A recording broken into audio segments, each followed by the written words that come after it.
Welcome to meeting number 55 of the House of Commons Standing Committee on Finance, pursuant to Standing Order 1082, the motion adopted by the committee on Tuesday, April 27th, 2021. The committee is meeting to study Canada Revenue Agency's efforts to combat tax avoidance and evasion. This meeting is taking place in the hybrid format pursuant to the House Order January 25th, and between ourselves as members and the witnesses that we have on this panel today, I don't think we need to go through all the further rules. So I'll welcome I should mention to committee members, we will reserve about 15 minutes at the end of the meeting. We have the report on the steering committee to deal with. You've been sent a copy of that. And also Mr. Julian's motion that I understand there's been some discussions on, so it shouldn't take too long to dispose of those two items. With that, we'll turn to witnesses from the Canada Revenue Agency, Ted Gallivan and Alexandra McLean. And from the Department of Finance, Trevor McGowan, Stephanie Smith, and Kevin Schum. I'm not sure if you each have an opening statement or just one among us. I'll turn it over to you, Mr. Gallivan, Assistant Commissioner, to start, maybe. Yes, good day, Mr. Chair. And to maximize time on questions, I might just cover some key points of emphasis. The full remarks are filed with the clerk of the committee. Monsieur le Président, le gouvernement du Canada et l'Agence sont fermement déterminés à lutter contre l'évasion fiscale. Nous sommes également déterminés à rendre la tâche beaucoup plus difficile à tous ceux qui choisissent intentionnellement de ne pas respecter... Point of order. Yep. Oh, testing 1, 2. Testing 1, 2. Yeah, that's right. Thanks, Wayne. Could we just check on the translation there again? Just give us a couple of lines, Ted.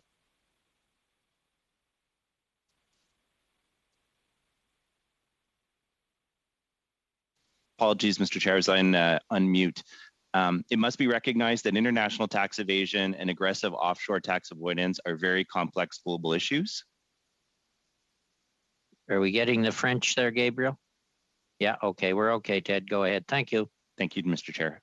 Through the government's investments, which have been announced in federal budget since 2016, the CRA has been able to equip itself with tools and resources which allow collaboration and exchange of data at the global scale and provide much more transparency for Canadians. Grâce à ces investissements du gouvernement.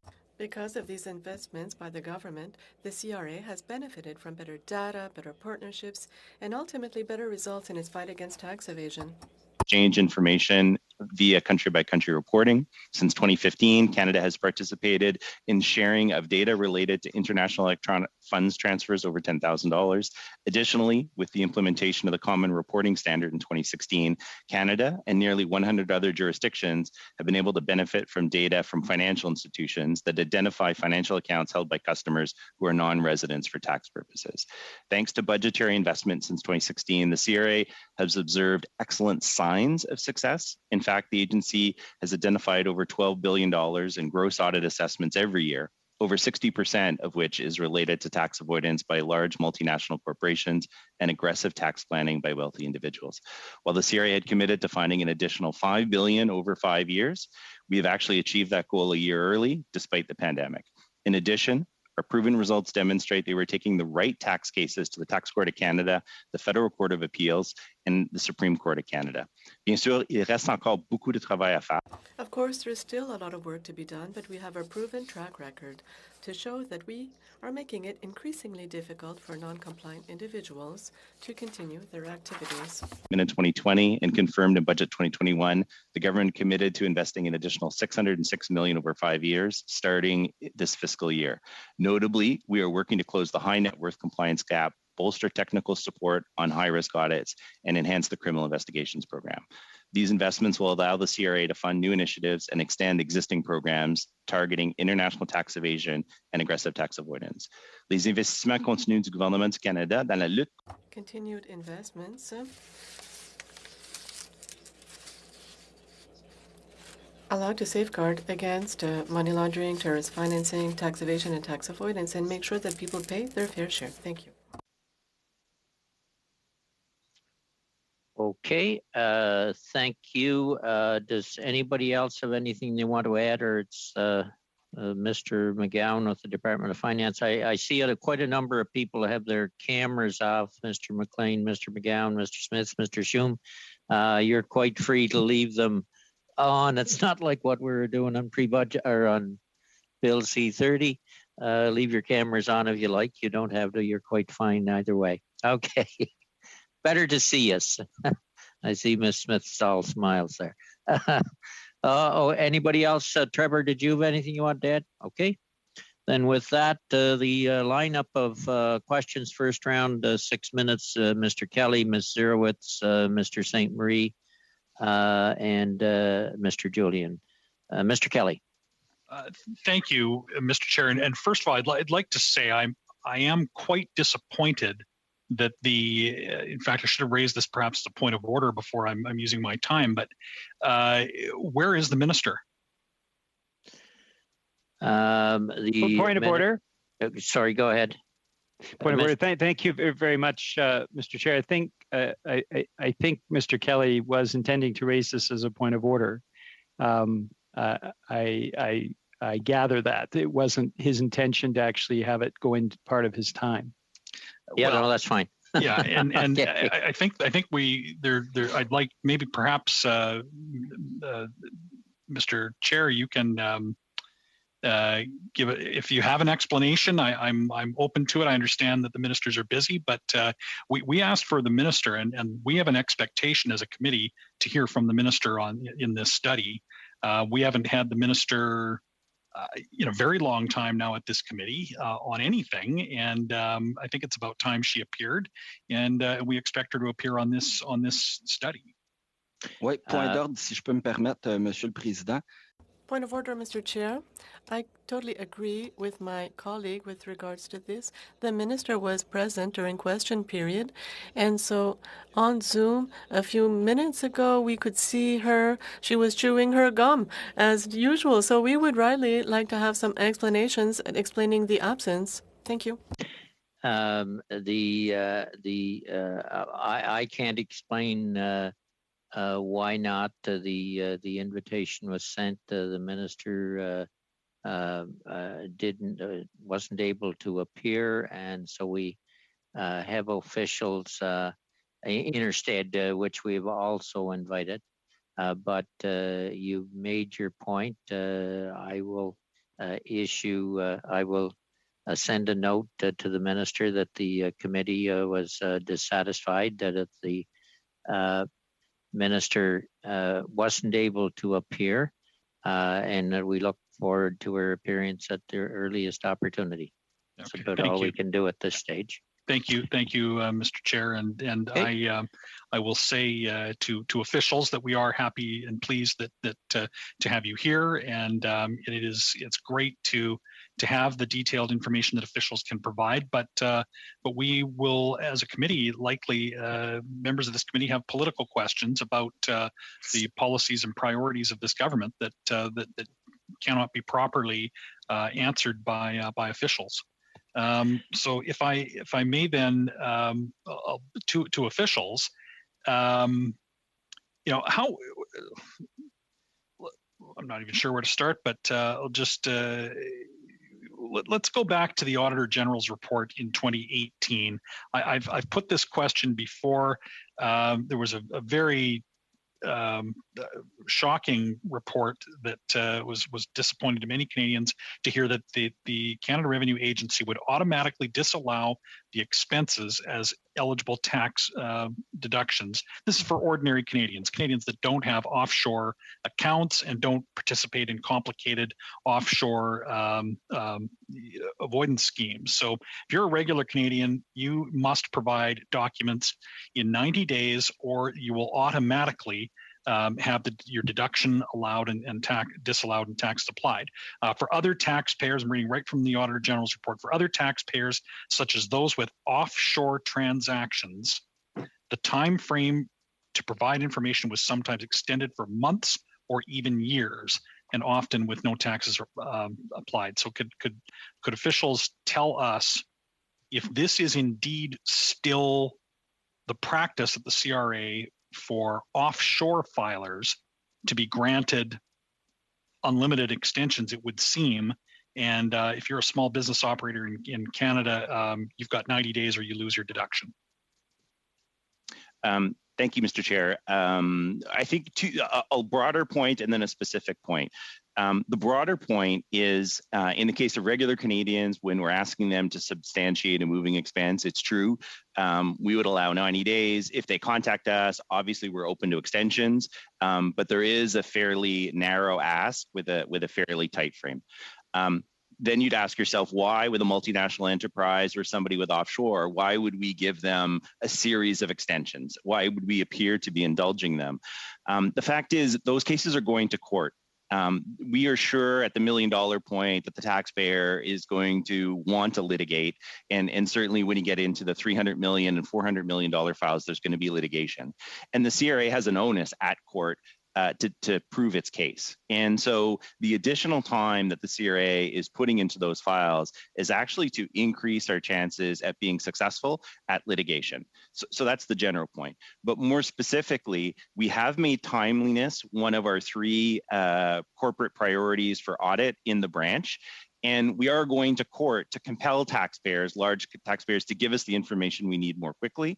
And also in budget 2021, there was another measure around oral interviews. And so I think I would explain for the committee that sophisticated taxpayers engaged in stalling tactics to weaken the quality of our position at litigation as a deliberate tactic. We have tightened our procedures and processes, and through budget 2021, we've started to get ourselves more legislative power. And so I think a longer period of time was actually better for taxpayers in terms of maximizing revenue because it gave us more time to collect the evidence that we were going to need at court. But having said that, we're also taking those same taxpayers to court faster to get the information we think we're entitled to. You're muted, Pat. I still think that is an answer that would give no comfort to a small business owner that gets a letter from the agency with a demand for papers. That small business owner has to immediately drop everything, call their lawyer, call their accountant, or both. And in sometimes for even seemingly sometimes in many cases seemingly frivolous items, and yet I understand the point that in a large case that's going to go to court, you need to gather the evidence, but it still seems that there's a perfect opportunity there for the large tax filer, the overseas tax filer, to game the system through delay because it's indulged by the agency. So we've heard about the KPMG case. We were talking about the Panama Papers and the Paradise Papers here. Have there been any convictions in the Panama Papers and Paradise Papers cases so far? Like most countries around the world, we have open investigations, some of which have proceeded to the search phase, but we don't yet have a conviction. At this point in time, I wouldn't say that's a cause for alarm. And I would say that our criminal investigations are driven by the facts and the evidence particular to the case. It wouldn't be reflective of a lack of interest in making referrals to criminal investigations. Do you know how many convictions have been made in Germany? No, I don't have the specific number for the German convictions. Okay. Any other countries in the world that there are reports of convictions, hundreds of millions of dollars recovered in other jurisdictions, yet not Canada? Can you explain that? I think a key point on the Panama Papers, because there has been media coverage saying there's been zero. Tax authorities have been reporting the gross amount or the amount they've identified. In the case of Canada, which is the CRA plus Revenue Quebec, we would be in about 9th place in the world. roughly $52 million in tax identified between the CRA and Revenue Quebec, which would place us in 9th place in the world. Okay. We've refused 36 VDPs, which would add to that number, and we have about another 60 million under audit. So, at end state, we're looking at perhaps $100 million in taxes from people listed in the Panama Papers. I think there's a semantical issue around, well, have you identified it? Have you collected it? And other countries, we've gone to the details. All other countries are reporting what they've identified, and they're not yet able to land on what's actually been collected. I'd also add that a lot of other countries higher up on the list, Italy, Spain, for example, have received voluntary disclosures in the range of $100 million. And so, Canada is, I think we have taken the Panama Papers list seriously. I think we've made a strategic choice to restrict VDP and refuse some voluntary disclosures because the consequences have to be there. And I think you have to kind of look at the CRA results and the RQ results together. We're not in competition, but we're two tax authorities in the country. And 9th place is maybe not where we'd hope to be at the end, but it's not at 0. Okay. Thank you for those answers. I let that go on substantially because I think that's pretty good information. Ms. Zerowitz. Thank you so much, Mr. Chair. And I want to thank Mr. Gavilan for his presentation remarks and everyone else who's part of this panel for being here today. Really appreciate you spending the time. Mr. Gallivan, one of the narratives that's put forward before this committee is that the federal government has done nothing to combat tax avoidance and tax evasion. Would you agree with that statement? No, I wouldn't. In fact, I would say successive governments have made significant investments and made significant legislative changes and signed on to significant international initiatives to, one, tighten the rules, two, have a greater flow of data. I mentioned country by country reporting for multinationals. Common reporting system is worldwide banking information. Domestically in Canada, we have electronic funds transfer. We have a new paid informant program that was launched in 2013. 3 or 4 years in, there was only $2 million collected, and people were very critical of that. Well, we're approaching $200 million in unpaid taxes that would have been identified through that program. So I think there's a broad range of things that have been done, both operationally and legislatively. So, Mr. Galvin, I'm going to be a little bit more specific just because I do have the numbers from the 2016, 2017, 2018, 2019 budgets. In 2016, we invested $444.4 million. In 2017, we invested an additional $523.9 million. In 2018, we invested another $90.6 million. In 2019, we invested another $150.8 million. And that's just dollars. That doesn't count some of the other things that you had talked about in terms of modernizing the Canada's AML/ATF framework, or providing more dollars for the courts administration and some of the other measures that you had talked about. Would you say that this was a significant investment over the last 4 years to combat tax avoidance and evasion? Yes. The $1 billion figure that people have talked about as an investment that was to yield $5 billion was a very significant investment. And we have identified that $5 billion a year early through 2 years disrupted by COVID. And so, my brain sort of fused for a minute. So could you just tell, of all that investment, how much have we actually captured in terms of tax avoidance? So can you give us that number, please? So it is over $5 billion. $5 billion. Yeah, that's correct. So we have identified $5 billion. Thank you so much. Sorry, go ahead. I don't want to stop. I don't want to interrupt. I want to say that's a tactical result. And in terms of outcomes, though, there are other positive indicators. We're getting roughly 4,000 people with offshore assets trying to come through voluntary disclosure every year. Now, we've tightened it to make it less generous, but those are taxpayers kind of speaking with their actions. A second is complex legislation. From 2012 to 2020, the volume of complex legislation before the tax court roughly doubled from 994 to 1,987. So you see twice as much more complex legislation. And again, those are taxpayers that we've taken on. that are not kind of rolling over and complying, but are taking us to court.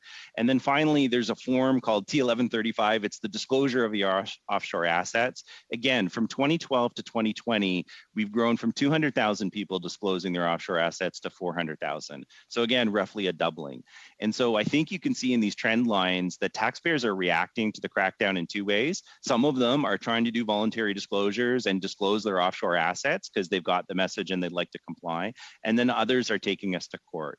And I think largely now there is a very well-populated court record at the Tax Court of Canada, Federal Court of Appeal, and 3 tax cases at the Supreme Court right now that kind of lay out where is the state of play in terms of aggressive tax planning in Canada.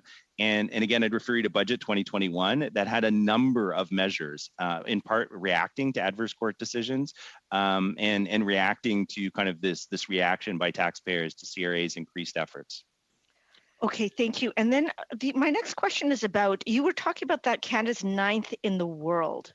And so what I want to know is, in terms of investment in combating tax evasion and tax avoidance, is that what you're talking about? We're 9th in the world, or in terms of being successful in terms of going after it? So could you just clarify that? Absolutely. The International Consortium of Investigative Journalists, the people who kind of broke the Panama Papers story, have a bit of a ranking where they're tracking public pronouncements by tax authorities around the tax that they've identified. And right now, the Canadian reporting approach has been very conservative.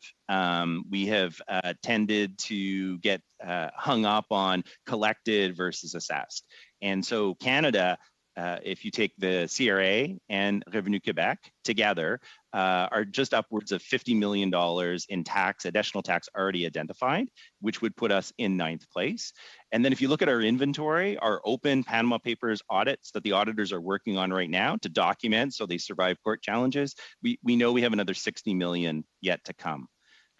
And when you say last question, Julie. That's great. So just, is it 9th out of 300 countries? Is it 80 countries? There are roughly 80 countries that have said they're aggressively pursuing the Panama Papers, and so there would be 80. Okay, so we're among the top. Thank you so much, Mr. Chair. Okay, and I would say to any other witnesses here, if you have additional information, put up your hand. If I don't see you, yell. Mr. St. Marie, followed by Mr. Julian. Oui, merci, Monsieur le Président.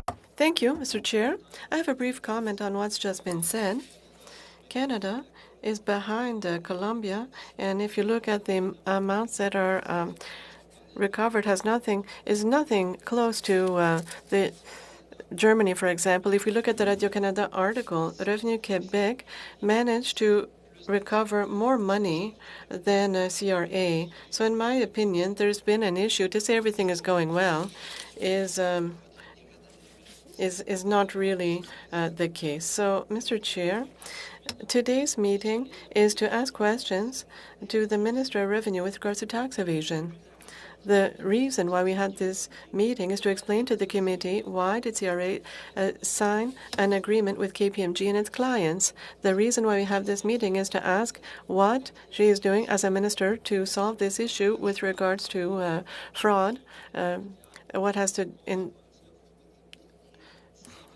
thousands of investors lost all their savings, $500 million disappeared, and this money remains lost. How she's going to allow people who lost their money to find their money. She's the minister and she has the authority to do that. Is she going to use her ministerial power to launch a public inquiry? Only she is able to do this according to 331.4, according to the CRA Act.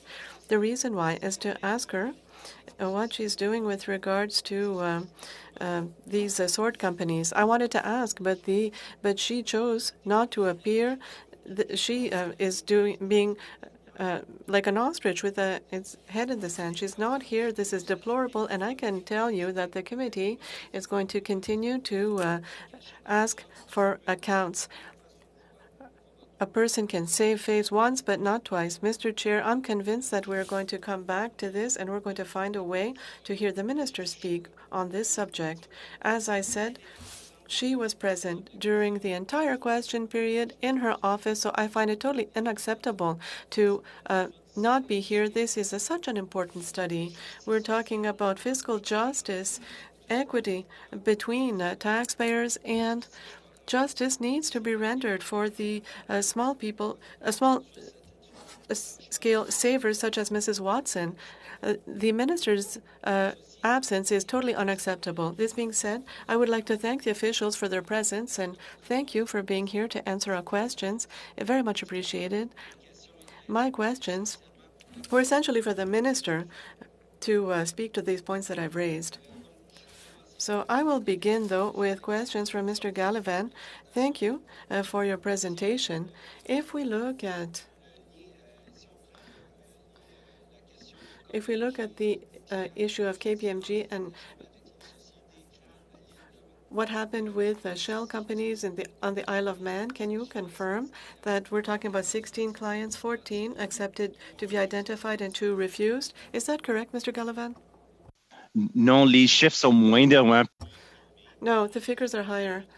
I don't want to contradict myself, but from memory, I think it was 25 clients and 2 with open checks. But I think you're talking about those who decided on an out-of-court settlement and that they decided to disclose their identity? Yes, that's correct. Yes, thank you for the clarification. Now, with regards to cases where the clients decided to disclose their identity, I would like to know why CRA didn't follow the normal process. This is what I mean. According to the normal process, amnesty or the possibility of partial amnesty is offered during voluntary disclosure, not when the investigation is underway. And this was the case here. So why didn't CRA follow the normal process? First of all, I would like to say that when there is a litigation, there's always a negotiation to arrive at a settlement. It's not abnormal that during litigation there would be a discussion about a settlement. So this is normal, actually.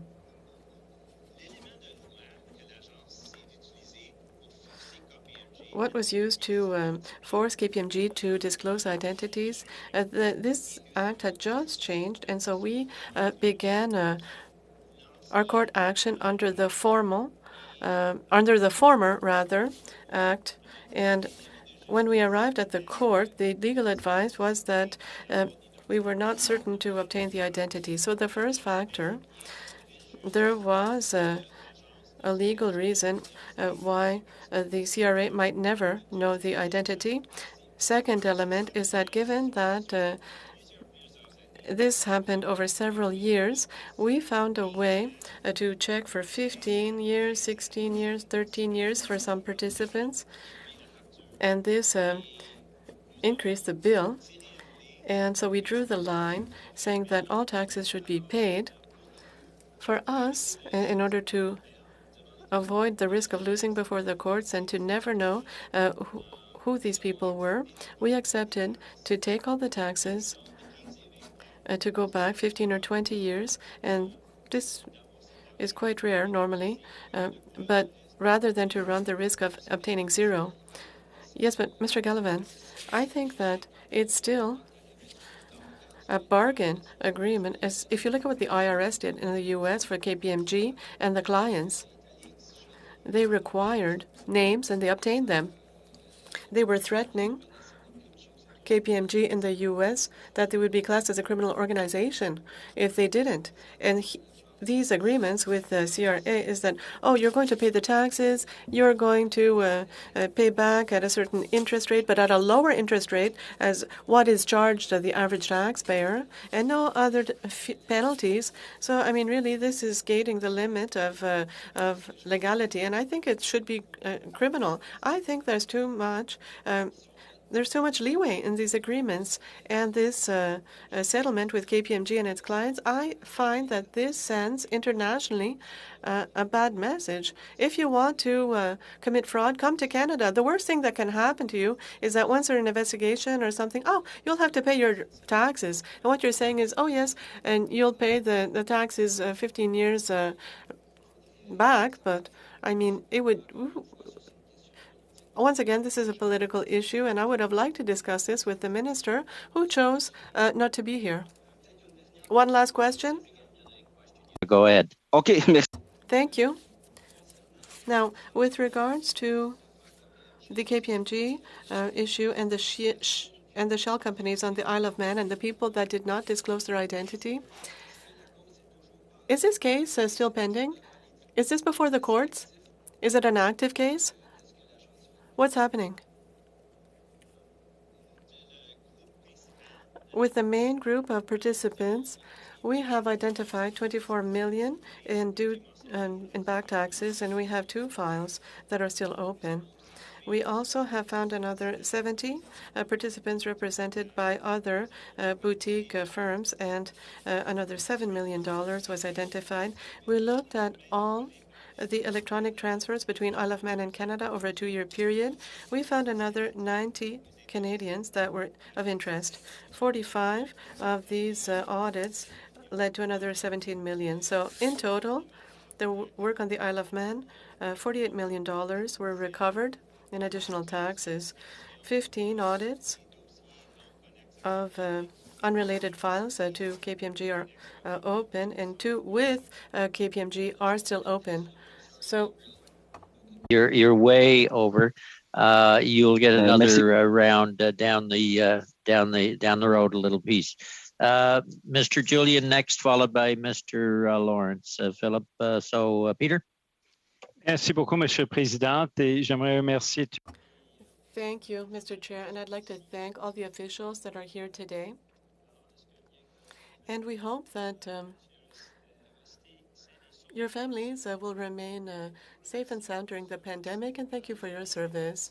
I would like to say that myself, I am also really gobsmacked that the minister chose not to come before the committee. It was her responsibility to answer to our questions and to explain why there was no follow-up in this file, in this cases of fraud, and Canadians lost all their retirement fund and their savings, and she had a responsibility to be here today.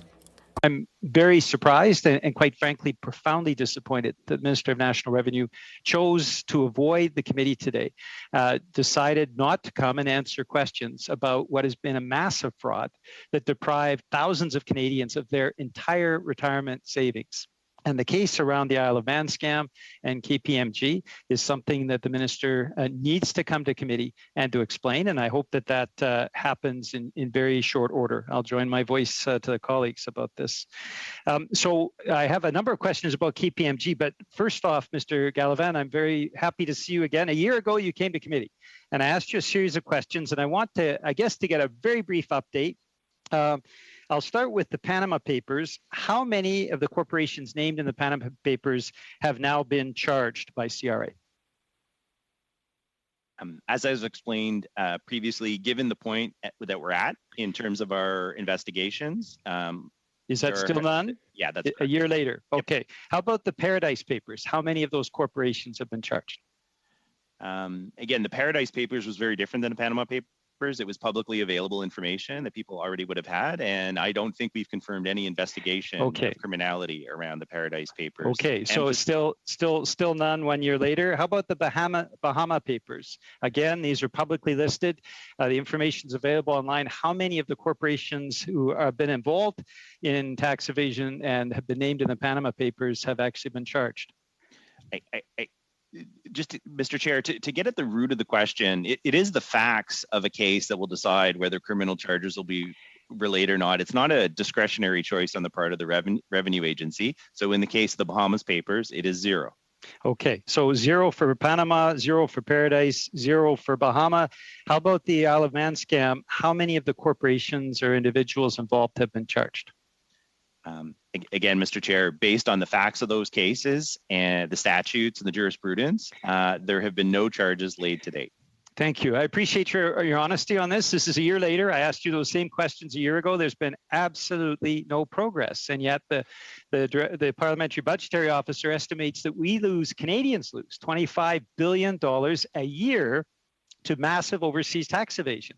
$25 billion a year, that means over the last 5 years, the life of this government, that's $150 billion that could have gone to housing, could have gone to a wide variety of supports, safe water in First Nations communities, I hate to correct I hate to correct your arithmetic, but it's 125 billion, not 150 in 5 years. Well, you're now in your 6th year. So by the end of this year, it'll be I'll not take the time from you. Thank you. I appreciate that. Now, Mr. Gallivan, at the time you said, based on the facts, the current jurisprudence and current Canadian law, we believe we took every action we could. So a year ago, no charges laid in any of these cases. A year later, still no charges laid in any of these cases. What do you believe the government should be doing to actually bring forward legislative tools so that this massive tax evasion, which costs Canadians so dearly, is actually effectively dealt with? So beyond criminal investigations, so including criminal investigations, but also including civil actions, kind of 3 areas. One, CRA access to information, whether it is information that's protected by solicitor-client privilege, whether it is taxpayers objecting through the audit phase to the provision of information. There is a significant, lawyers in Canada enjoy significant protections. That's clear. But we have a hard time getting the evidence we need to advance both criminal files with the evidence seized up and civil files. Thank you very much. Now, I'd like to go specifically to KPMG. How many times through the file with KPMG, how many meetings were held between CRA and KPMG?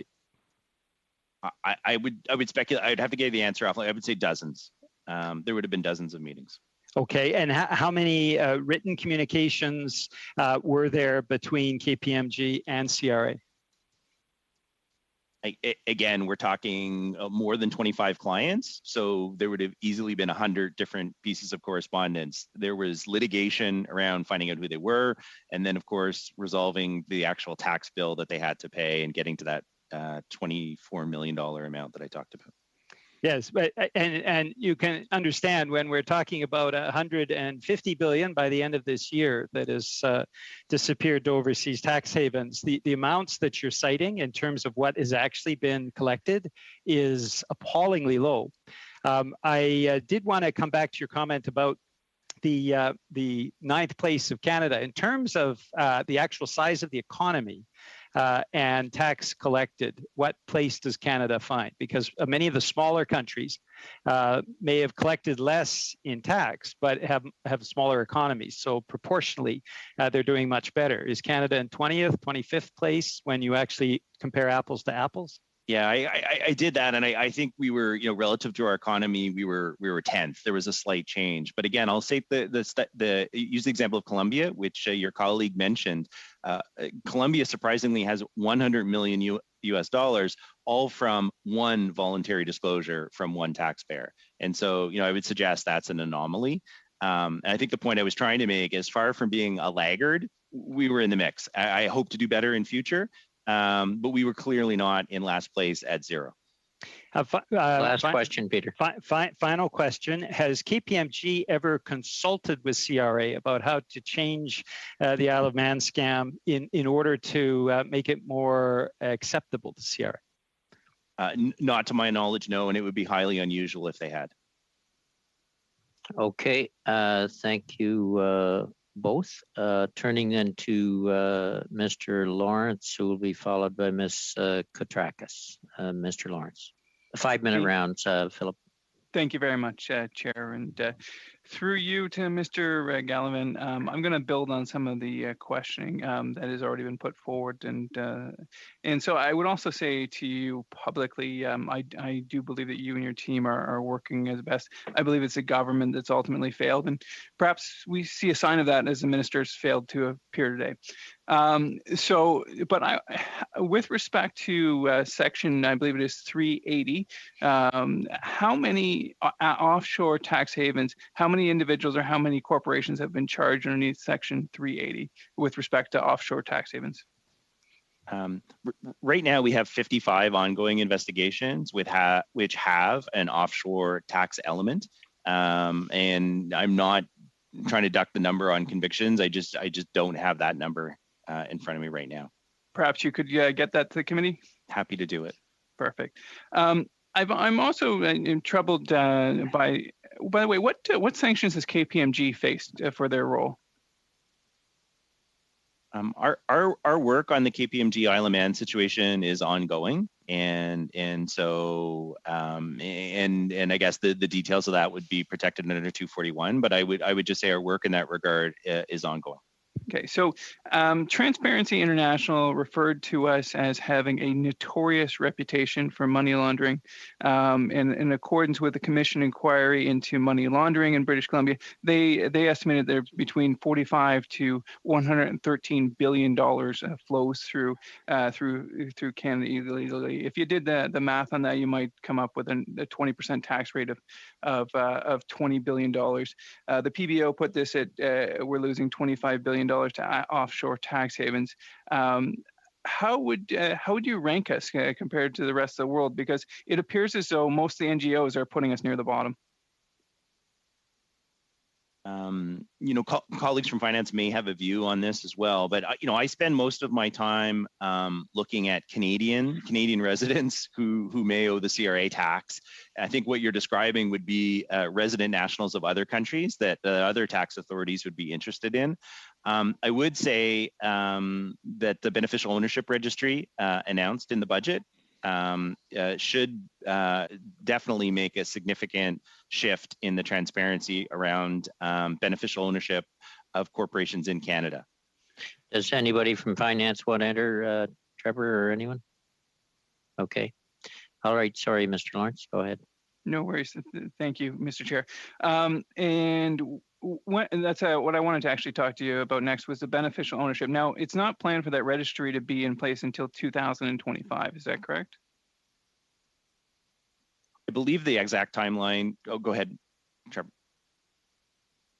Oh, I was just going to confirm that Budget 2021 proposed to provide funding over 2 years to Innovation Science and Economic Development Canada to support the implementation of a publicly accessible corporate beneficial ownership registry by 2025. Right. So in the next 4 years, while countries all across the world, the United States already has this in place, the UK already has it in place, we're planning to do it. We're spending lots of money, but we're not getting any goals. How many billions of dollars are we going to lose while we wait for Canada to be a decade behind the rest of the world?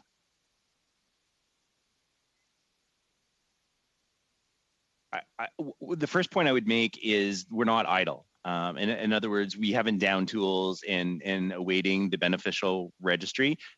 We have legal tools at our disposition. We're able, through our own research and the increased data that I mentioned, by looking at worldwide bank accounts, by looking at electronic funds transfer and the flow of funds, through our paid informant program that I mentioned that's up. We do have other sources of information. And so I don't think we're going to be idle between now and No. And I'm not saying that at all. And like I said, I don't believe I believe it's the government that's letting you down, letting our taxpayers down. Would it not be tremendously beneficial? And is it not fair to say it would save Canadian taxpayers potentially billions of dollars if we were able to get that beneficial ownership registry done in the next couple of years, as opposed to in 4 years from now? I think the key to understanding a tool like the beneficial ownership registry is how it helps. I think just announcing it will deter some behavior and change some behavior. Just as when we announced country by country reporting for multinationals, many of them decided to change their approaches. And so I do think there's already been a deterrent effect just from the announcement. And then I'd also caution, once it exists, from a CRA perspective, that's just the start. As we're seeing with this explosion in cases before the court, even with the registry, even when we found somebody doing aggressive tax planning, they're very happy to take us to court and fight us all the way to the Supreme Court in the cases I mentioned. So I would say we are already having some benefits. And then once the registry arrives in 2025, we probably still have many years of litigation ahead of us until some of the determined actors really stop their behavior. But, all right, we are going to have to move on, Philip. Sorry, Mr. Chair. Not a problem. Ms. Katrakis and Mr. Sabera, we're going to split, but we're used to an hour and a half committee, and so I think we got time for you each to take the full time if you want to. I'll put Mr. Sabera down further. Ms. Katrakis.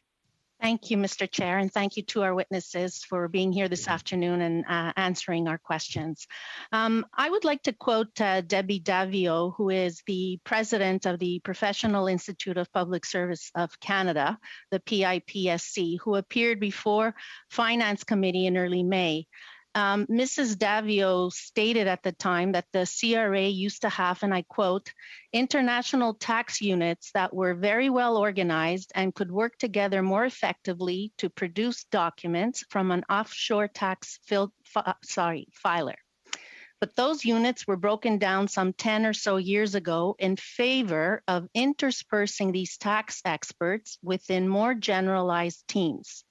That has reduced the capacity of employees at the CRA to be able to deliver on getting international tax avoiders to pay their fair share, end of quote. Since these budget cuts to the CRA, and we've already heard in this meeting this afternoon, the federal government has invested over $1 billion in the CRA to restore its capacity in this regard. Can you comment on how recent funding over the past federal budgets has helped repair the CRA's capacity to fight offshore tax avoidance? And can you share your thoughts on any additional funding or resources that would be required to completely restore these specialized international tax units? Thank you for the question, Mr. Chair. I would say the combination of better data, access to additional sources of data that let us identify and then prove aggressive tax planning, cooperation with the Department of Finance to close the loopholes once we surface them, I think additional sources like the paid informant program or the EFTs have really made a significant contribution. So it's not just more audits, but it's the right audits. Absolutely, the resources that have provided have allowed us to identify that gross $5 billion that we keep talking about. But I think more importantly is bringing the right cases to court, so the full consequences are felt. Recently, the government has identified additional funding for CRA and Department of Justice for lawyers, roughly 140 different additional lawyers to handle just tax matters before the courts. I mentioned 2,000 complex issues before the Tax Court of Canada. There's actually 3,000 pieces of high-end litigation if you include federal court and the appeals branch. And so I do think it's that pressure of 3,000 high-end cases where taxpayers are being called to account that is helping. For sure, the resources to CRA helped, but I think we also need that access to data, and increasingly we need lawyers and legal resources because I would say the fight has moved from the audit front to the courtrooms now. And really the crackdown that the government started in 2016 is largely moved to the courtrooms. Well, thank you for that. And it's with great sadness that I hear that unfortunately, you know, these cuts happened during the last Conservative government. And I'm happy to hear that, you know, the new funding that we've given since that time are helping in that regard. Can you provide the committee with an overview of the CRA's LEADS program? Sure. I think we have two forms of a LEAD program. We have a kind of a classic LEAD program where people would write in and just provide information. We're not able to kind of keep in touch with those taxpayers. We're not able to tell them what the outcome is.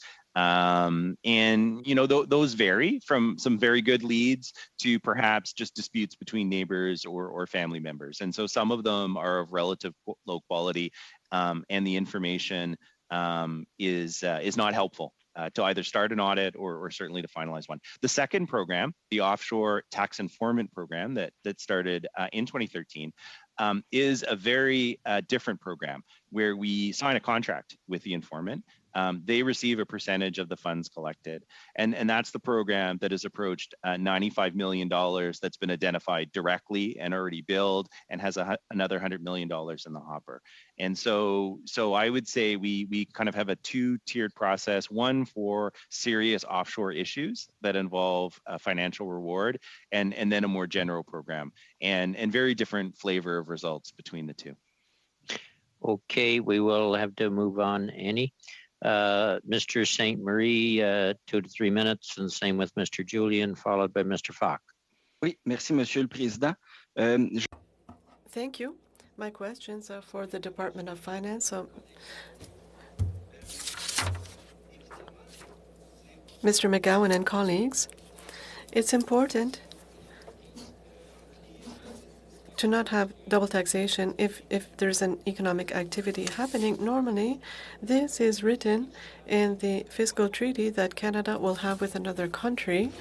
So why, in the case of all these fiscal havens, why did you extend this agreement to information exchange agreements?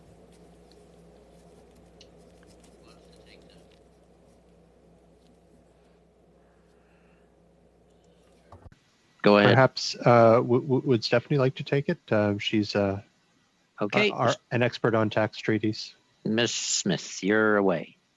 Sure. I think you're referring to the domestic law provision that allows exempt surplus to be repatriated free of tax if it comes from a jurisdiction with which Canada has a tax treaty or a tax information exchange agreement. And the underlying tax policy reason for that provision is to ensure that Canadian corporations can compete competitively and pay the same level of taxes in the jurisdictions in which they are operating. There are rules around the foreign affiliate system to ensure that it is only active business income that can be repatriated tax-free. Any income that is passive investment income is taxed on an accrual basis. En tout respect, les règles générales dans ces paradis. With all due respect, the rules for these tax havens, the tax rate is zero. I mean, I know that we want to ensure competitiveness among Canadian businesses, but what we see is that with 5907, what oftentimes happens if we look at the Bay Street banks, they're going to artificially delocalize their activities, their Canadian activities. In Toronto and throughout Canada, they delocalize this artificially. And then the most profitable activities, according to what you've just explained, this makes it so they pay about 0% for the work that's performed here. So I am not satisfied with the explanation that has been provided, with all due respect. Now, in the same spirit, Canada, one of the only tax havens, or maybe the only one that Canada has a tax treaty with, is Barbados. And when we look at Section 15 of this tax treaty, it tells us that a Canadian business cannot use a non-double taxation to use this as a tax haven, in other words, to artificially delocalize on paper only activities. Still, and 5907 on the Tax Act, this section is invalidated. So if we look at the Income Tax Act of Canada, it invalidates this article. And so this was when Paul Martin had registered his business, his Canadian business, Steamship Lines, there. So what is the logic? How can you explain that article or Section 15 is invalidated, essentially?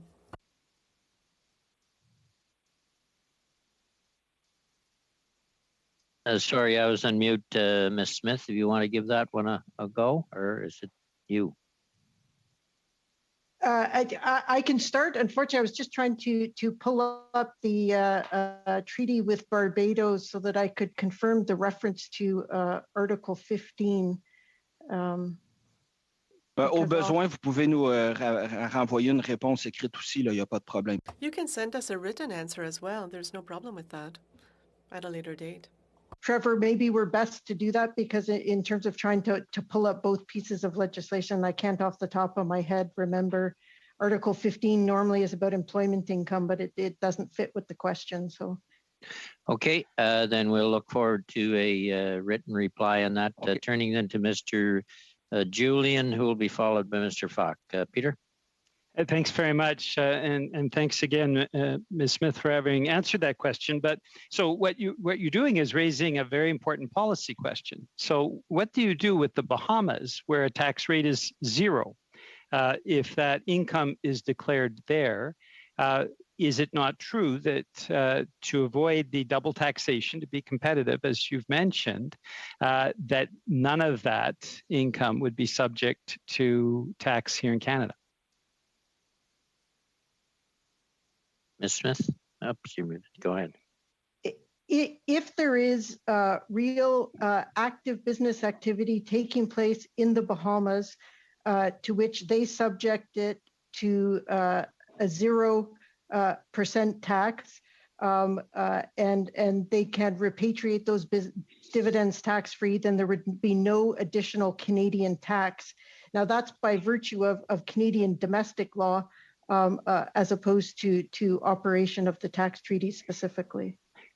Yes, but you can understand how outrageous that is to Canadians. You've got small businesses that are paying their fair share of taxes, families that are paying their fair share of taxes. Regular Canadians are really struggling, particularly during the pandemic. And here you have big corporations that can declare active income offshore, pay 0 tax on it, and because of the structure of both the tax information exchange agreements and the double taxation avoidance agreements, they don't have to pay income tax on it here. I mean, it's a license to avoid taxes, for tax evasion. We've structured a system that is basically encouraging the very wealthy and big corporations to take their money overseas. And as the Parliamentary Budgetary Officer indicates, that's a $25 billion loss to tax revenue each and every year. As the chair of the Finance Committee admitted or just mentioned, $150 billion that could have gone into a wide range of things: education, healthcare, clean energy, housing, over the last 6 years, by the end of the year, the 6th year of the government. So I guess what I'm interested in seeing is to what extent, both with the double taxation avoidance agreements and the tax information exchange agreements, to what extent there is accurate reporting, and to what extent CRA is actually tracking tax dollars that are going overseas and never subject to the income tax that every Canadian family and every small business has to pay. Could you tell us, under the current tax information exchange agreements and the double taxation avoidance agreements, how much money is being basically taken out of the tax system from CRA standpoint? As I mentioned, the Parliamentary Budgetary Officer estimates $25 billion a year from his estimates. Who's that question to, Mr. Jillian? To whoever would like to answer it. Okay, that's pretty wide open. Mr. Gallivan, I guess. Mr. Chair, yeah, I'll make a start. You know, one of the things the CRA has done is published a series of tax gap studies. And you know, when you talk about offshore, there's definitely the offshoring by multinationals. There's the offshoring by high net worth individuals. The individual point, I think our estimate was 800 million to 3 billion. A lot of variability, which underscores the difficulty of estimating something that people are deliberately trying to hide. In relation to multinationals, you know, it seemed to me that our estimate said there could be 16 billion in unpaid tax by multinationals, half or 8 billion of which the CRA identified and sought to kind of make them pay. And so, you know, you're in the range of 11 billion at the outer edge, with CRA maybe finding half of it. And I think those are order of magnitude estimates, enough to frame it. I don't think those are, you know, accounting level details. I will also say we've been tracking voluntary tax paid by taxpayers though. And those were greatly exceeding GDP. A lot of factors go into tax revenue. Tax revenue is a trailing, lagging indicator. Like they were pretty good last year despite COVID because they lag. Lots of multi-year stuff on the companies, but over the last 5 years, the tax paid voluntarily by multinationals was greatly exceeding GDP, sending me at least the message that multinationals were getting the message and cleaning up their act. But there continue to be far too many multinationals with an effective tax rate that approaches zero. And so there continues to be a problem, and hopefully I've explained it as best I can in terms of the CRA data or the numbers we look at. Okay, thank you all. We're well over, but Pardon, Monsieur le Président. Go ahead. Juste pour Madame Smith. Mr. Chair, for Mrs. Smith, I was speaking to Article 30. Article 30. Gabriel, that clears that up. Ms. Smith, Article 30 on the written answer. We'll go to Mr. Falk, 5 minutes, followed by Mr. McLeod. Thank you, Mr. Chair. Thank you to the panelists. Appreciate the input so far and the information. In the Prime Minister's 2019 mandate letter to the Minister of National Revenue, the Minister was instructed to seek new ways to counter tax avoidance evasion by wealthy individuals, enhance existing tax avoidance and evasion whistleblower programs, and look for opportunities to invest resources to crack down on tax evaders. So my questions are, have you identified these opportunities? What are they? How have you responded? And what are the early results? Thank you, Mr. Chair. I think it falls to me again to lead off with this. I'll talk about one initiative, which is the Related Party Initiative. That's our focus on Canadians whose net worth is 50 million or more. We have increased the number of resources in that area, and we've also increased our ability to do analytics on offshore transfers. So these $10,000 back and forths to kind of mine that data, and also to bring into our BI systems what I call common reporting system. Again, that's your worldwide banking information. And so by having a dedicated team that has a standing watch on everybody whose net worth is 50 million or more, and then we go through transfers in and out of Canada related to those individuals. And we also look at banking information. We trace through their corporations, their sales tax accounts, the payroll accounts, to kind of understand who they are. That is an example of progress. Now, we're just starting to reassess those taxpayers. And back to the 12 billion plus, they've just been billed, and so it'll take years for those cases to work themselves through the courts. But I think we've had early success. Okay, thank you. Another question. For the 2016 tax year, for the very first time, Canadian taxpayers were asked if they'd sold their principal residence. Why was that question on the tax form?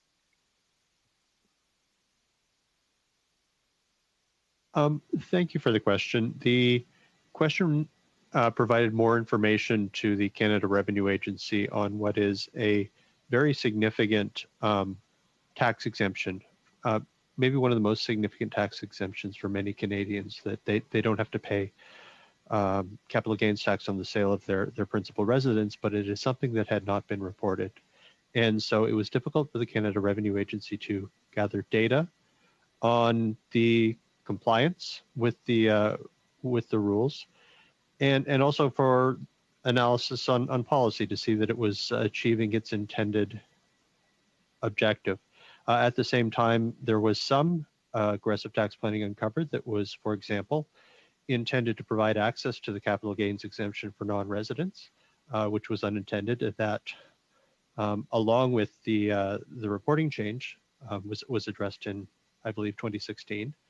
And so it helps provide information. It helps ensure that our voluntary compliance system is working correctly, and that the appropriate tax benefits are going to people selling their principal residences. So did the direction to do that come from the minister's office, and was it preempting the study of taxing capital gains on individuals' personal residences?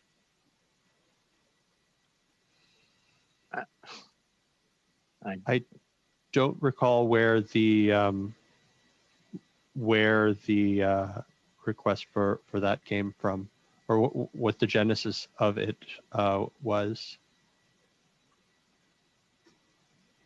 Mr. Fast, was the second part of that question was also the intent to partially determine the feasibility and the profitability of taxing an individual's capital gain on his personal residence? As I said, my understanding of the policy was to help provide necessary information to the government to ensure compliance, and also to be able to look at the policy to make sure that the rules were working as intended. I think I'm out of time. Thank you. Well, you're not quite, but that's okay. You got time for one quick one, Ted. Okay, so often comparisons are made between aggressive approaches that the CRA takes to obtain taxes owed from average Canadians, looking for kind of like low-hanging fruit. It's not a quick question, sorry, Chair. And there's little action taken against defeating these offshore tax accounts. Senator Percy Down appeared here recently, and his quote, I'm going to quote him. He said, "Canadians are wondering why we have a two-tier justice system for tax evasion. Try to cheat on your domestic taxes, the CRA will likely find you, charge you, convict you, and force you to repay. Check their website and you'll see the results. Hide your money overseas, you'll likely never be charged or convicted." Again, check their website, he says, and you'll see the results. My question is, why is it that way? Mr. Gallivan. In a short period of time, it's difficult to refute the premise of the question. But I would say in my area of responsibility, the audit branch of CRA, we disproportionately focus on large dollars and high net worth individuals. Our results, 60% of the dollars are coming from multinational enterprises. And so I would say my experience at 30 years at the CRA is we do tend to focus on risk, which is dollars, and focus more intently on higher dollars. Okay, thank you both. Mr. McLeod, who will be followed. I'll just give you the lineup to finish the rounds of question. Mr. McLeod, Ms. Jansen, Mr. Sabera, and Mr. Fast. Mr. McLeod, 5 minutes. Yeah, thank you, Mr. Chair, and thank you to the presenters today. And I want to say thank you to the CRA for their increased efforts to combat tax avoidance. But I've heard from many constituents over the years about their frustrations about being audited year after year by the CRA in regards to the northern residence deductions. Now, these are not aggressive tax planners. They're people who have lived in the north for decades or some for their entire lives and are just trying to claim the benefits that they're eligible for. And I know there are some measures in budget 2021 to improve the travel component, which will help many Northerners that were previously unable to claim it. But can you tell me what the CRA is doing to fix the issue of targeting some of my constituents with the excessive audits? Thank you, Mr. Chair. So what I would say is empathy. We started something called People First at the CRA, a whole agency focused to try to shift our culture. In the audit compliance functions, I think it's been about having a dialogue around using discretion. Discretion that'll always be subject to oversight. And when Canadians hear the CRA using discretion, I think many people say, "Oh, that's going to make things worse," right? They're going to be more aggressive.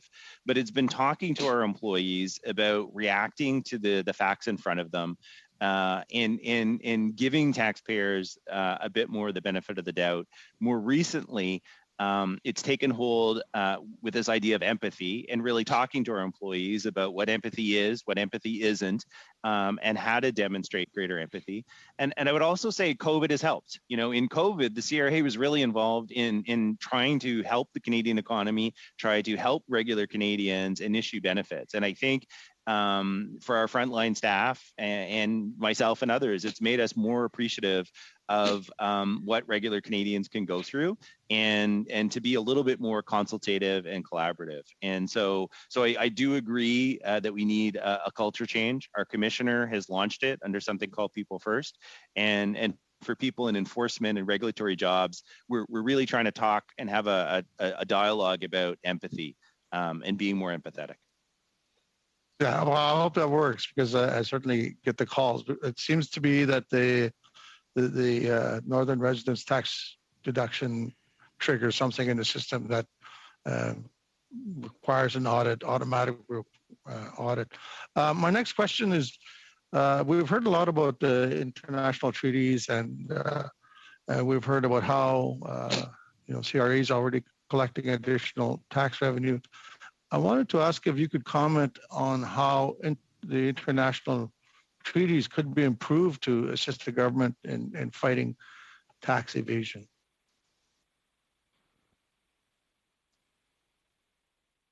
I might start very awkward because the Department of Finance holds the pen, but we sometimes are sitting on the front line of how the treaties play out.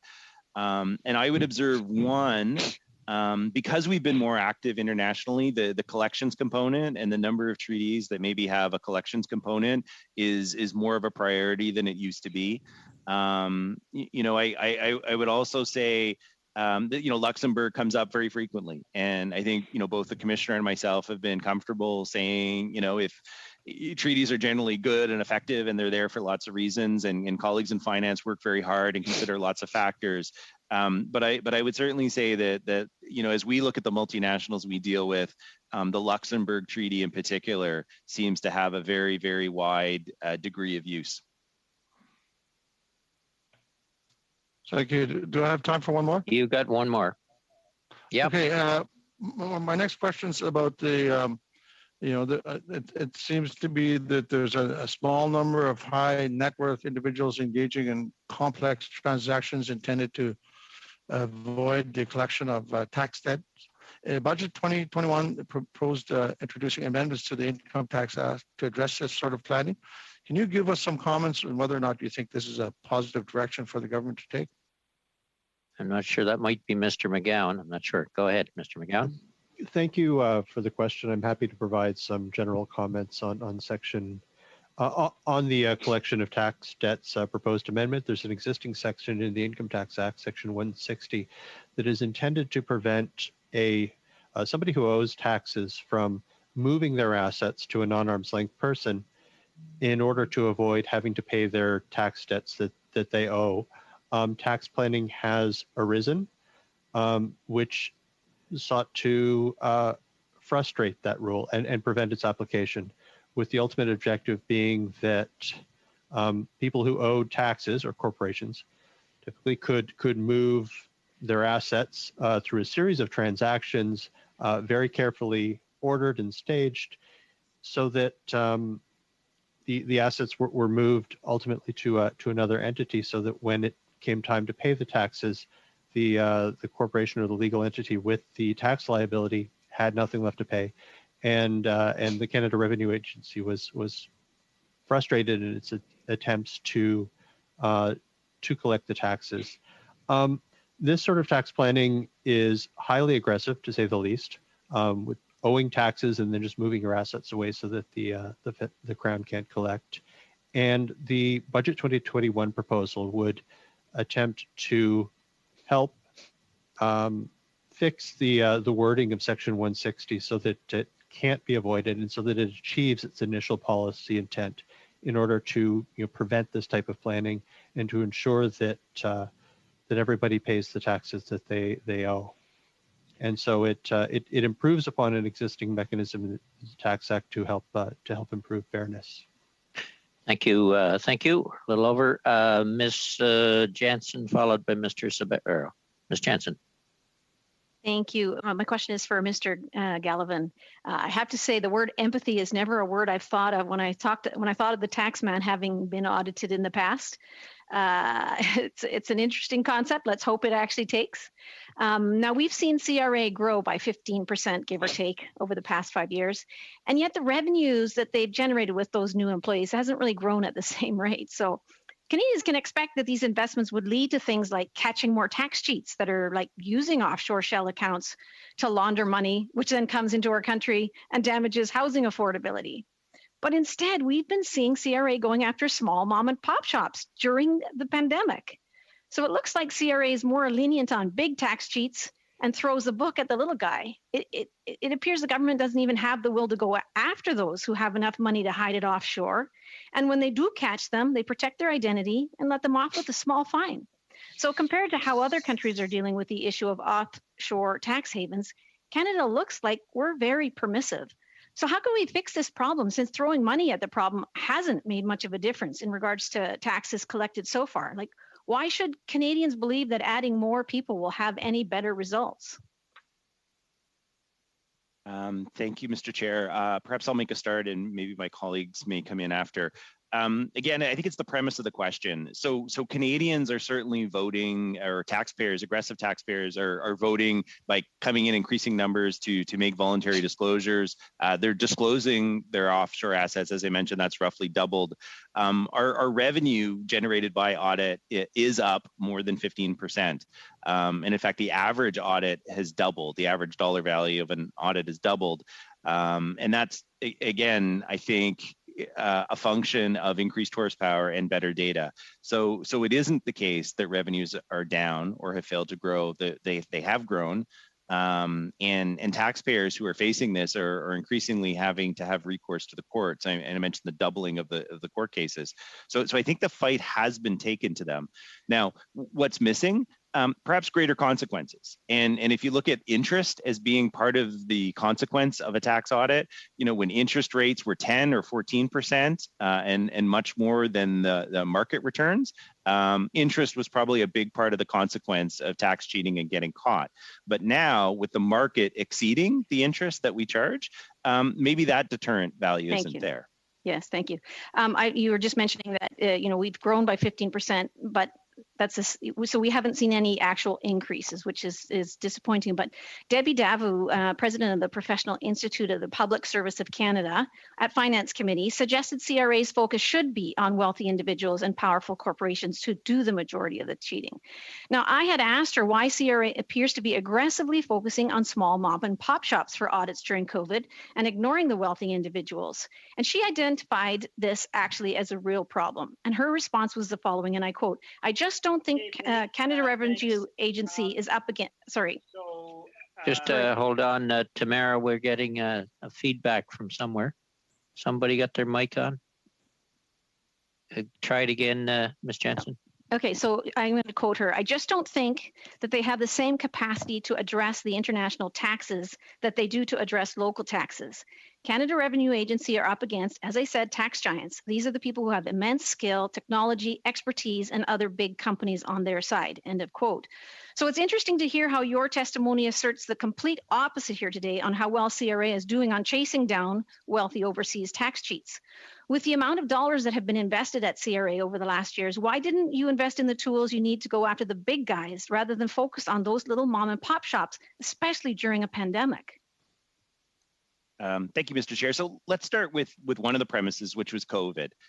During COVID, my colleague Alex McLean, who looks after international tax and large business, they never stopped. They never down tools on audits. We continued to focus on those taxpayers while giving 6 months of kind of a hiatus on contact for small businesses. So the CRA did suspend its small and medium enterprise audit for a full 6 months. And then when we resumed on a more consultative basis, checking in with businesses to see if we could start. So, it would be my testimony today that it is the actual opposite during COVID than the testimony you would have received.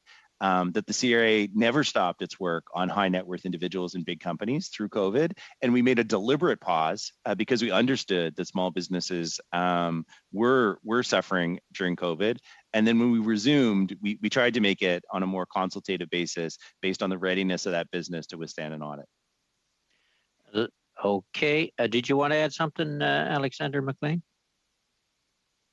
Thanks very much, Mr. Chair. I just wanted to add, how seriously we take our mandate in International and Large Business Directorate. We have been staffing up, and we've been focusing on training because, as the member indicated, we are challenging, very well-resourced interests who have very well-qualified advisors. They have very deep pockets. So there is a strong focus on improving training and making sure our people are well equipped to take on the most challenging and complex tax situations. We've also invested a lot in information technology, and I think Mr. Gallivan has touched on that in some of his answers. So the amount of data coming into the agency is better than it has been in the past by quite a lot. And we're able to detect relationships and transactions better than we have done in the past, for sure. But it is a challenging business, a lot of money at stake, as many people have mentioned during this afternoon's proceedings. And so a lot of resources are deployed, I guess, on both sides, but particularly in the interests of high net worth individuals and multinational enterprises. I wonder if my colleagues from finance want to highlight, we are quite excited about some of the budget 2021 initiatives that will help us deal with base erosion. Do I still have time? Do I still have time? No, you're way over time, Tamara. Oh, I was going to ask a question again.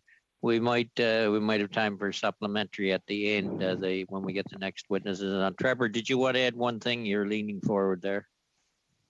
I was just going to pick up on my friend Alex's suggestion that finance could provide information on some of the tax integrity proposals in budget 2021 if the committee wanted. We'll come back to that later. We might run out of time. We'll hold that in abeyance for the moment. We'll go to Mr. Sabara and then Mr. Fast, and I'm not sure whether Mr. Fraser wants in or not, but Mr. Sabara, 5 minutes. Thank you, Chair, and good afternoon. It's great to be here. Actually, Ms. McLean, I wanted to pick up, you said two words, base erosion. I'll just add the other two, base erosion, profit shifting, which we as a government signed on to along with our OECD partners and I think many other countries. And that's from the prior session. How important is the BIPS sign on for fighting tax evasion? And then going to some of the measures that were in budget 2021, could you kind of comment on how they'll aid in that base erosion, transfer pricing, whatever you want to call it, fight that we need to ensure we're winning? Francesco, before the answer comes in, can you drop your mic a little bit? We're getting a little feedback there. Not that much, just a little. Sorry about that. Is that better, Wayne? That's better, yeah. Okay. Go ahead, you, sir. Ms. McLean, I believe it was too. Yeah, I'll start, but I'm going to end up throwing over to my colleagues at finance, I think, because these are really policy matters that are in development to a large degree. But I have to say there's some important tools, at least in development, discussion, early implementation stage, that should help address some of my mandate in terms of tax compliance for multinational enterprises. So there are some, the interest deductibility proposal in budget 2021, for example, the anti-hybrid debt measure, which I'll stop so that Trevor can highlight some of those, but the recent G7 announcement is also very significant on the international scene for Canada and other nations. Over to you, Trevor. Thank you very much for the question. I'd probably put the budget proposals into a couple different categories that help tax evasion and aggressive tax avoidance. The first is informational, making sure that the Canada Revenue Agency and the tax authorities have the information they need to detect and challenge aggressive tax avoidance and tax evasion. And in that respect, we've already mentioned some of the beneficial ownership announcements, building as well on beneficial ownership announcements from budget 2020 or 2018 relating to trust. Budget 2021 announced a reform of Canada's mandatory disclosure rules, which in part came out of the base erosion and profit shifting process that would provide more meaningful and more relevant disclosure of aggressive tax planning, or tax planning anyway, to the Canada Revenue Agency, along with penalties to help ensure compliance. In addition, there's a measure relating to audit authorities, helping the Canada Revenue Agency get answers to their appropriate questions when they're being asked. And that builds also upon a number of other important international efforts that have been implemented in Canada from previous years, such as country-by-country reporting and the Common Reporting Standard, again, to ensure that the right information is provided. The second category relates to the integrity of the tax rules, to ensure that they operate as intended and to ensure that taxpayers can't exploit loopholes, to use a common term, in order to avoid taxes. Alex mentioned a couple of them coming out of the base erosion and profit shifting project, limiting excessive interest deductions so that debt can't be essentially placed into Canada so that the interest deductions can erode the Canadian tax base and be paid offshore. Hybrid mismatch arrangements can help ensure that complex cross-border transactions that are treated one way in one country and another way in another country don't lead to inappropriate tax avoidance. And in addition, we have announced some upcoming consultations relating to the General Anti-Avoidance Rule in the Income Tax Act, as well as Canada's transfer pricing rules. So there are a lot of important tax integrity measures announced in Budget 2021 that should help ensure the fairness of the Canadian tax system. And you're going to clock starting to run down, Francesco. You'll have to be fairly rapid. Just a quick question to Mr. Gallivan, and in your comments today, you've mentioned a couple of times the litigious nature of how the work is going in terms of individuals that are practicing aggressive tax planning, especially that have the wherewithal, are choosing to pursue the court method instead of potentially, coming to sort of an agreement with CRA. Why do you think that is happening, or is it just the stakes are so high that it's happening? It certainly would be my observation that the stakes are high enough. If somebody is facing a $40 million bill, $4 million in legal fees to either reduce that or have it go away seems reasonable. And so we're seeing more and more cases where taxpayers are spending 5, 10. There are a couple of cases that are well over $20 million in professional fees. And so, yeah, I think from the taxpayer's perspective, it's straight math. And they think that either the bill will be reduced or they may be successful. And so they spend the money opposing us. Okay. Thank you, Chair. Thank you both. Mr. Fast, Ed? Well, thank you. I've been listening very carefully, and Mr. Gallivan and Ms. McLean, thanks for coming prepared and providing us with a lot of good information. Mr. Gallivan, you mentioned a list of tools that you use to go after tax evaders, fraudsters, those who are improperly avoiding tax. You mentioned, I believe, the paid informant program. There's a LEADS program. There's the related party initiative that you mentioned. There's criminal investigations, and there's many more tools that you have in your toolkit. Of all of those tools, which one has delivered the greatest returns for the resources invested? I do want to sincerely answer your question. I do feel at some level it's the combination of the tools that if you put pressure in one direction, that's not enough. But it's the cumulative pressure of all of those things. I also, and again, this is tough to measure, but I do think people start to get the message that there's a message that enough is enough. And I do think attention from this committee and media commentary, even though it is often critical of the CRA, is also putting pressure on taxpayers. And so transparency measures like we have with the wage subsidy now, where that's out there. I faced at committee questions about some of the payments we authorized, but I think that increased transparency is happening. I'm a little disappointed that this. Sorry. Yeah. Yep. Yeah, I think I was looking for maybe a couple of tools that pop out in your mind as being very effective in being able to go after these folks.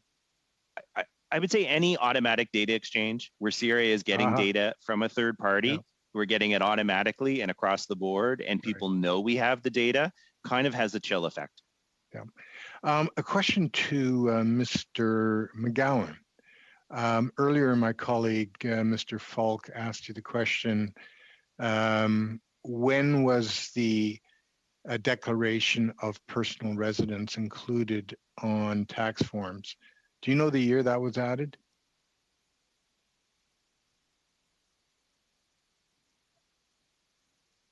Mr. McGowan? No, I don't.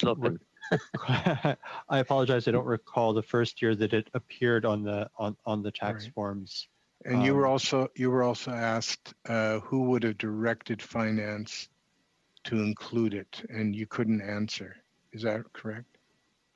I didn't know the answer to where that specific proposal came from. Could you provide this committee with that once you've checked into it? I can look into it.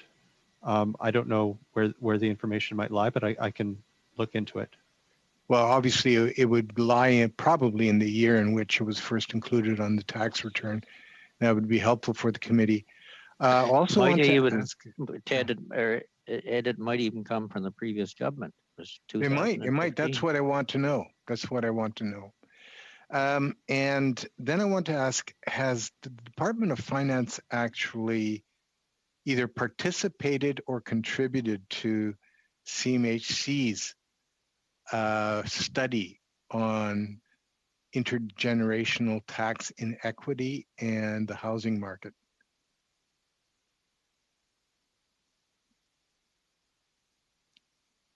I would need to take that away and ask that of some of my my economist colleagues. I'm not sure on the legislative side if that's been done, but I would need to check with my colleagues to see if Department of Finance officials had participated in that study.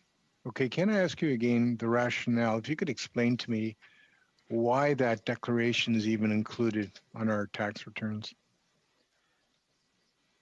For when there has been a sale of a principal residence exemption? Yes, and the declaration, yes.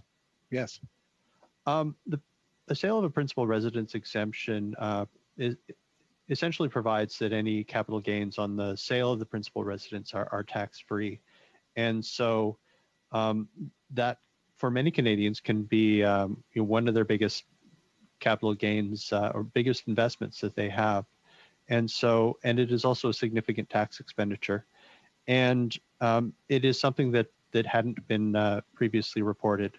And so in order to ensure that the government had information on who was claiming these exemptions and to help ensure compliance, it was added. Okay, between you and Mr. Gallivan, could one of you tell me how much tax has been recovered from people who have abused the home residence exemption?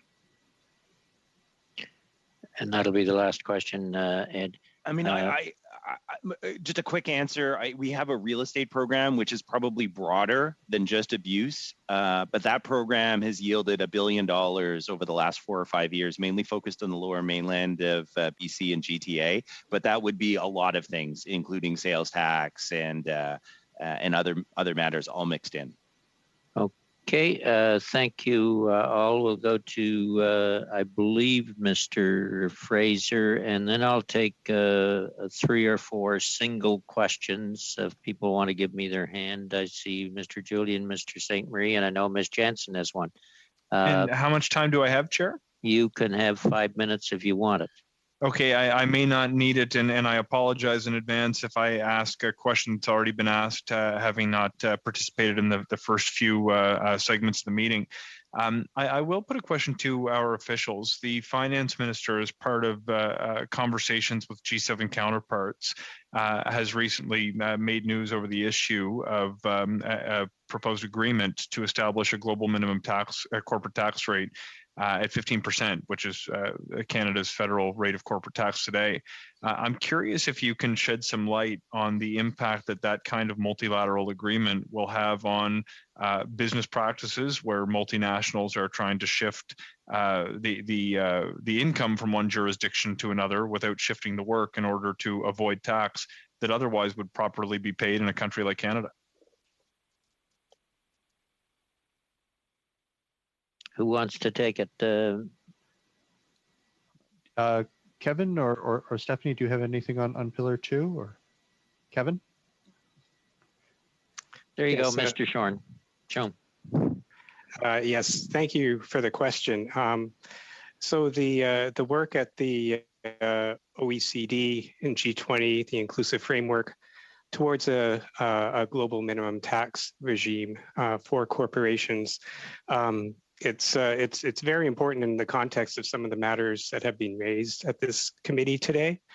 One of the key challenges in taxing multinational corporations appropriately is finding the right balance between ensuring that they pay their fair share and not unduly impeding their ability to compete with multinationals based in other countries. And that latter consideration makes it difficult to tax at a higher rate or a more thorough approach to taxing their income earned abroad, because that could simply result in them not being able to effectively compete with multinationals who are taxed less severely by their home countries. And so trying to move individually on this type of situation is a challenge. The work that's going on at the G20 and OECD inclusive framework is therefore trying to get agreement amongst a wide number of countries to set a minimum tax rate, which would then allow countries to ensure more fair taxation of their multinationals without having to worry about the harmful effects on the competitiveness of the multinationals based in their country. So the step forward at the G7 finance ministers meeting was to get agreement amongst the 7 countries to put forward a common position of a minimum rate of at least 15% and have that calculated on a country by country basis, which helps to set the stage going forward to the broader G20 finance ministers meeting in mid-year and the meeting of the OECD's inclusive framework, which includes 139 countries, which will be taking place at the end of this month to try to promote agreement on the parameters of how that minimum tax could take shape and how it could move forward. So if this does end up working out, it will be a landmark achievement because it is a way of addressing a lot of the problems which many countries have been struggling to address on their own. Just a quick supplementary if you want one, Sean.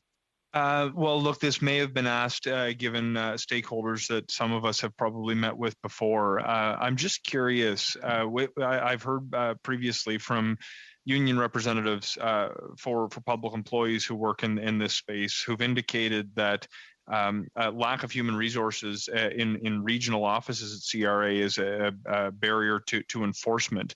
Do you agree with that point of view, and what do you think could be done to actually beef up CRA levels on the ground to help combat tax evasion? The CRAs continue to enjoy significant investments, so lack of funding is not a preoccupation. We've recently received additional funding for legal support from colleagues at Department of Justice. I mentioned earlier 140 additional lawyers, so that's certainly important. And as my colleague Alexandra mentioned, training and making sure that we have the right training are important. And it's a competitive market out there. But I don't think lack of funding has been a barrier at all. We do have challenges training, and as I said, I think we have challenges in terms of the legal resources at our disposition, but not the number of auditors. Okay, I'll go to Mr. St. Marie for one question, Mr. Julian for one, and Tamara for one. Oui, merci, monsieur.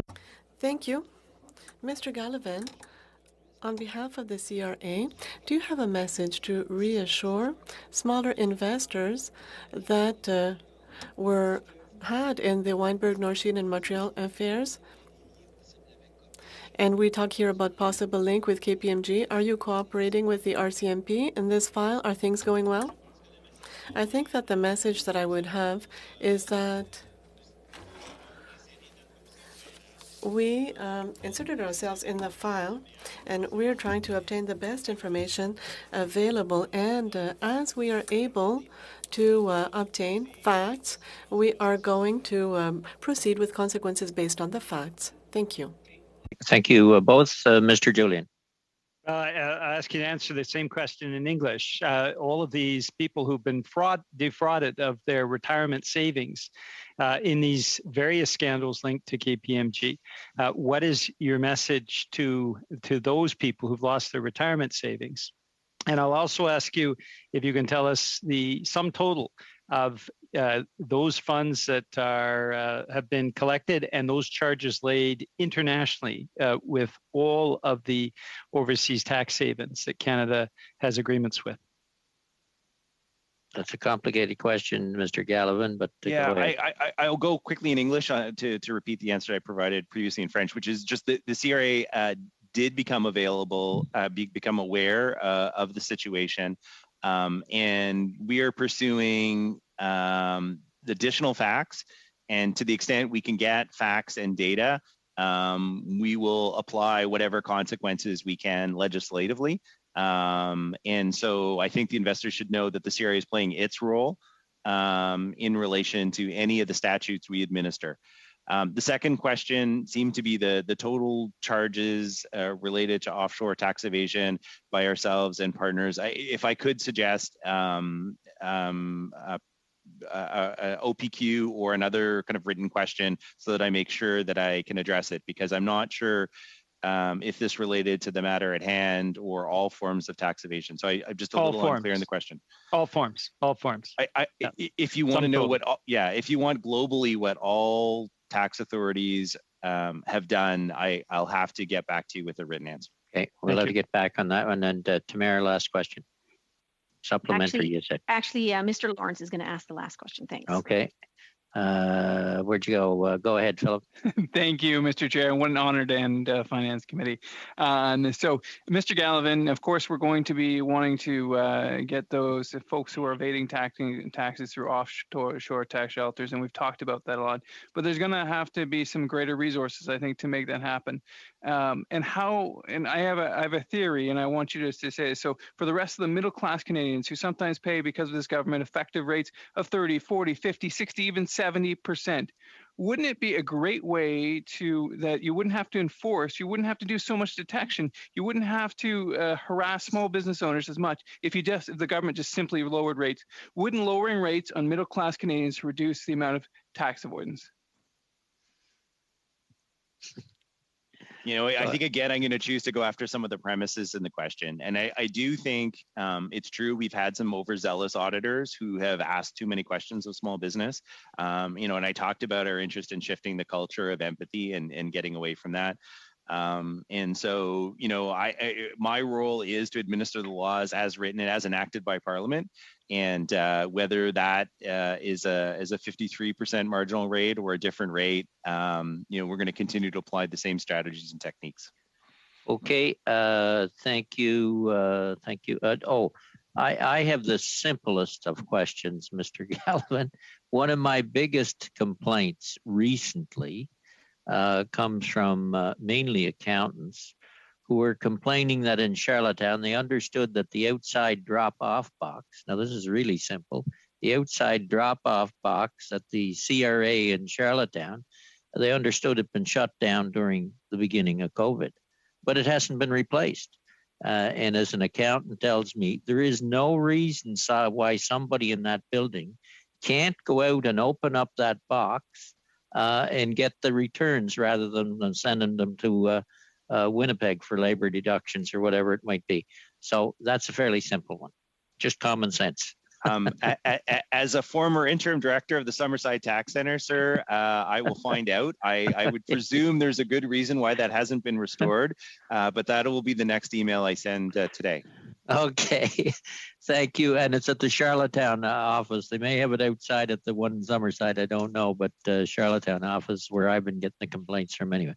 Okay, we do have a bit of committee business, but we'll release our witnesses. Thank you very much. We've seen a lot of witnesses from CRA, especially finance, in recent weeks. So we thank you very much for coming and answering our questions. All the best, and have a good weekend when it comes around. Turning then to committee business, you have received the report of the subcommittee on agenda and procedures, and I'll just read through it. If there's any questions on it, somebody can move it. We met on June 8th. And we recommended one, that the committee meet for 2 hours on Thursday, June 10th, invite the Minister of National Revenue as well as senior officials in the Canada Revenue Agency, the Department of Finance. That's already done. 2, that the committee meet for 2 hours on Tuesday, June 15th, and invite specialists and experts in the field related to tax evasion, that the committee meet for 2 hours on Thursday, June 17th, 21, and invite key stakeholders in relation to the tax evasion study. The clerk has already sent out some invitations on one or both of those already. We're still short witnesses though. 3, that the committee meet for 2 hours on Tuesday, June 22nd, and invite the Minister of Finance and the Deputy Minister of Finance to appear in regards to tax policy commitments made at the G7 Finance Ministers meeting, as well as in regards to the monthly reports provided by the Department of Finance and others. I expect that invitation has gone out. That the chair schedule a subcommittee meeting between June 17th and June 22nd. We're working on that, and we're not meeting with much success yet, but we'll try and find one somehow there or shortly after. And 5, that in relation to the committee's pre-budget consultations in advance of the 2022 budget, A, the committee invite Canadians to share their recommendations in briefs of no longer than 2,000 words, submitted through the committee's website no later than Friday, August 6, 2020 at 11:59 p.m. Eastern Standard Time. B, this year's theme be, and we hadn't decided on one. In fact, we had quite a discussion, and there was, I think, Mr. Kelly had mentioned that maybe it'd be just left pre-budget consultations for 2022. C, only one submission per individual or organization be accepted. D, a succinct list of recommendations be included at the beginning of the written submissions. E, all those who submit a written submission will be considered as having made a request to appear before the committee. F, the clerk be allowed to publish submitted briefs once they are translated in both officials' languages on the digital binder site of the committee. And G, a news release prepared by the analysts and the clerk in consultation with the chair. I don't have the rest of that report. Here it is. And be published on the committee's website and on social media to launch the process. So does somebody want to move that and we can discuss it? We'll see a mover. Moved by Mr. Fast. Any Point of discussion? order. Go ahead, Ms. Sorry, I think we need to correct item number 5 because it says August 6, 2020, and it should say 2021. That would be a fairly good point. We're a little past good catch. Good catch. Good catch. All right, I think we're agreed to that. Okay, it's been moved. Is there any discussion? Just the only thing is no theme. Pre-budget 2022 is fine. I see heads shaking yes. Okay, all those in favor? Opposed? Carried. Then we'll go to Mr. Julian's motion. You all have a copy, but I understand there's been some discussions between Mr. Julian and others, and kind of a consensus on some changes in the motions, and I'll let Mr. Julian explain that. Thanks very much, Mr. Chair, and my thanks to Mr. Sobera, Mr. Kelly, Mr. St. Marie. Hopefully this consensus document will go through quickly. Mr. Sobera has recommended 3 friendly amendments, and I'm just going to incorporate them into the motion, just because I accept those friendly amendments. And so the motion would read as following: that the committee requests the production of all memos, emails, documents, notes, or other records from the Department of Finance and the Canada Revenue Agency relating to the KPMG offshore tax scheme since November 1st, 2015, as well as the production of a copy of all communications between the Office of the the Department of Finance and the Canada Revenue Agency and KPMG or its affiliates relating to KPMG's offshore tax scheme. This has been Yeah, since November 1st, 2015, that all documents issued pursuant to this motion be filed by department and provided to the members of the committee as soon as possible, given the current pandemic, but in any event, no later than July 2nd, 2021. So what is struck is the Office of the Minister of Finance and the Office of the Minister of National Revenue. What remains is the Department of Finance and the Canada Revenue Agency and KPMG. And the date that was originally for June 18th has been changed to July 2nd. I apologize for the poor reading. If you like, Mr. Chair, I can read it a second time more smoothly. I think it's pretty well on. Does anybody want to hear it again? It goes to the main sources, which is the departments and KPMG, and just changes a couple of dates. Is everybody okay with the reading? All right, we're all okay. Is there any further discussion? Then Gabriel? Oui, merci, Monsieur le Président. Thank you, Mr. Chair. With the absence of the minister and the request for a subcommittee, the minister was supposed to appear today, and we don't have many meetings left. So I would like to know the opinion of my colleagues as to see if we could invite the minister once again. Could be during the meeting of June 22nd. The Minister of Finance was already is appearing. Normally, when one minister appears before a committee, it's during 1 hour, and the other hour is with the officials.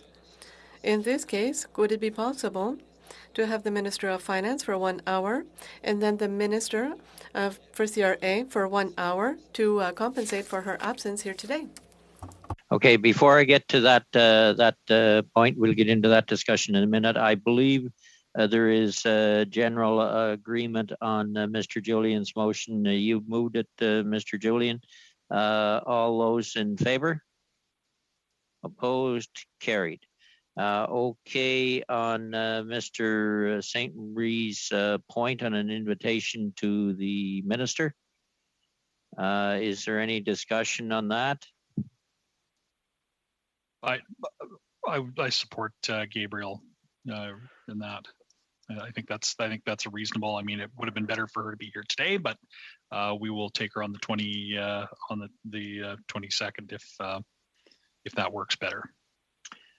All right. So what I'm hearing is an invitation also be sent out to the at a different hour than the Minister of Finance and officials. Yeah, sorry, the 22nd. Right. The 22nd. Yeah. Yeah. That's what I'm hearing. I don't hear any opposition to that. All right. Hearing none, then we will send that invitation as well. Okay. With that. We got a hard stop at 5:30 your time. We're ahead of the game for once. Meeting adjourned. Thank you all.